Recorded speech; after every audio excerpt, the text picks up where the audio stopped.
യാത്ര പോകാൻ നമുക്ക് എല്ലാവർക്കും ഇഷ്ടമല്ലേ? പ്രത്യേകിച്ച് അതൊരു മരുഭൂമി കൂടെ ആണെങ്കിലോ, കണ്ണെത്താ ദൂരം വരെയും മണലാരണ്യം ഇങ്ങനെ പരന്ന് കിടന്നാലോ, മരുഭൂമി കൂടെയുള്ള യാത്രയ്ക്ക് ഒരു പ്രത്യേക ത്രില്ലുണ്ട്. ശരിയല്ല ഞാൻ പറഞ്ഞത്? ഈ ഒരു ഐറ്റത്തിനെ ഇങ്ങനൊരു പേരുണ്ടേ. ഞാനിപ്പോൾ എന്താ ഉദ്ദേശിച്ചെന്ന് നിങ്ങൾക്ക് വല്ല പിടുത്തം കിട്ടിയോ? പറയാൻ മാത്രം ഇതിന് പ്രത്യേകിച്ച് അർത്ഥമൊന്നുമില്ല കേട്ടോ.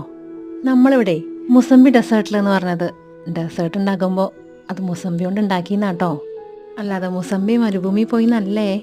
പിന്നെ ഒരു കാര്യമുണ്ട്, ഇരുന്ന് ബോറടിക്കുമ്പോഴേ അങ്ങനെ മരുഭൂമിയിലേക്ക് വല്ല യാത്രയും പ്ലാൻ ചെയ്യണ്ടെങ്കിലേ, അത്രയ്ക്ക് നിർബന്ധമാണെങ്കിലേ മുസംബി ഉണ്ടല്ലോ, കുറച്ചധികം അങ്ങോട്ട് വാങ്ങിച്ചുകൊണ്ടേക്കോട്ടോ. ഈ ഒരു ഫ്രൂട്ട് കഴിക്കാൻ ഇതിലും പറ്റിയ സ്ഥലം ഇനി ജനിക്കാനില്ല. Ingredients comment ബോക്സിലുണ്ടേ. പിന്നെ ഇവിടെ പോസ്റ്റേ കടപുഴക്കി വീണ കാരണം ഫ്രിഡ്ജ് തൽക്കാലം കുറച്ച് നേരത്തേക്ക് പണി നിർത്തിയില്ലേ. അതുകൊണ്ട് വിചാരിച്ച അത്ര അങ്ങോട്ട് ശരിയായില്ലെങ്കിലും സംഭവം ടേസ്റ്റ് ഉണ്ടായിരുന്നു. അപ്പോൾ നാളെ കാണാം.